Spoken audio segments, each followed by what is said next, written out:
sitting at the southern part of the Pacific Ocean is New Zealand, which official history tells us it was the last sizable country to be inhabited by humans around 1350 AD. Covered in large tracts of forest, this country still keeps on revealing its secrets. In the middle of the North Island, just southeast of Lake Taupo, was discovered a pile of large rocks beside an old forestry road. They looked pretty regular, and in 1996, archaeologists, experts and historians were interviewed by the media on location. It's pre-Māori and it's even pre-Waitaha. See, the people who were here before the Māori people as we know them today, the people of Waitaha, the nation of Waitaha. And I brought the elders here. We came at 4 o'clock in the morning and they came from different parts of the island. The Waitaha elders? Yes. They came here in the early morning and they came to this wall and they said, we know these people, but they are way before us. Lots of prodding and pointing and pontificating about the evenness of these blocks, with government-employed experts saying they are a natural formation and the others saying they are man-made. This old rock is the probably 300,000-year-old ignimbrite, and the pattern of fissures in it is, some of them would have occurred virtually when it was laid down, others have occurred since. Now you're pretty sure about this, aren't you? Yeah, I am. I think it's the nature of the ignimbrite rock. This statement is incorrect. A sample of the stone was tested at an Auckland laboratory, analysis of which confirmed the stone is rhyolite and does not naturally occur on the eastern side of Lake Taupo. Further research, however, found the nearest natural occurrence of rhyolite being 16 kilometres away from the stone structure. It would appear that the stones were cut and carried to the present site in the Kaimanawa forest. I don't think it's got any association with humans at all, the site. There's a possibility some blocks of rock that have come off the front of the face have been removed. That's why it's now so vertical, but there's just as good a chance that they're under the ground in front. To find such even right angle cracking throughout this wall, it seems too much of a... It doesn't seem like it can be natural. 20-odd years have passed, and the expanding tree roots have helped by revealing a bit more. We will briefly touch on the so-called regularity of the blocks debate, but focus more on a couple of other aspects since discovered. Right, well, firstly we're in the Kaimanawa forest. We're about 26 k's airline from Taupo Township, and we're standing in front of a line of what I call line of blocks, which the discussion is, are they natural or were they put here by human or some kind of interference?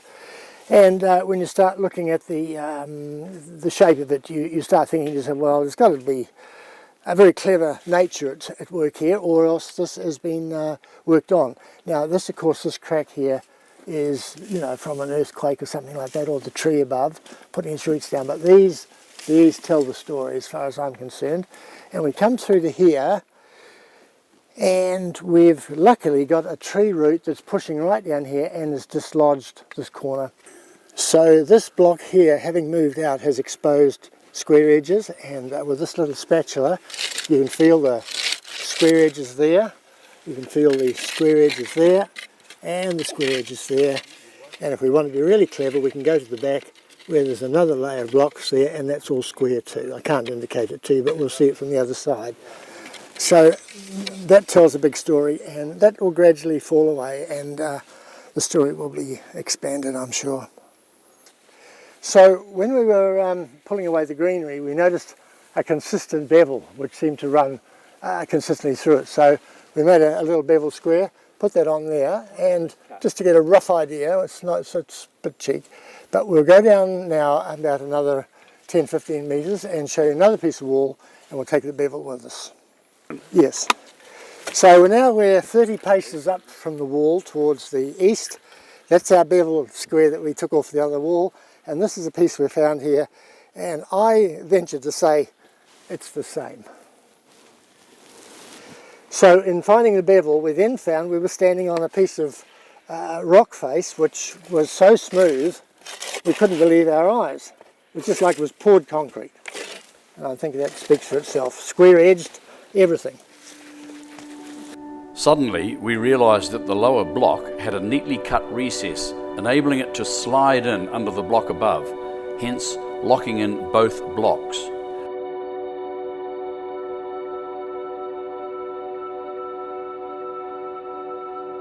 The catastrophic eruption and earthquake of 186 AD could have shifted this lower block.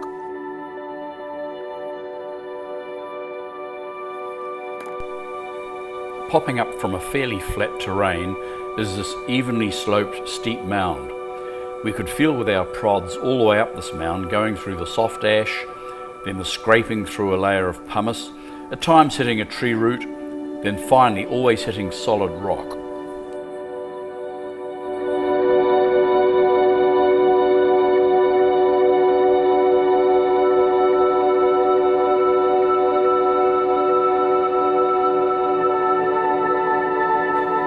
Right, we were probing through an area here. It's obviously going down through the pumice a certain distance, and bang, it hits a perfectly level area where it sends a vibration back up through the rod. It makes a kind of a humming sound as we hit something very solid. And what does the sound of wood, what does wood sound like? See, it's like a thud, but it doesn't have the dink. See, and I'm not very deep. See, look at that. See, that's hitting root. If I just go here, hear the difference? Yep.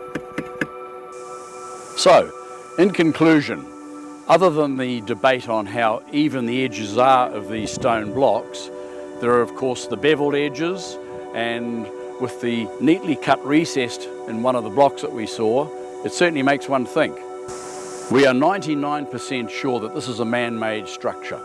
It was devastated by the Taupo eruption in 186 AD, and even then, it could have been ancient then. With the evenness and depth of hitting stone all the way up this mound, now I'm going to stick my neck out a bit here, but could this be a pyramid, a flat top pyramid, in the middle of the North Island?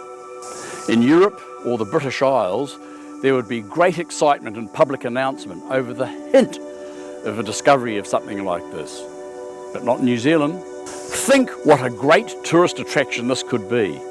The buck must stop with our government in the spirit of openness and transparency to have a closer look at this thing.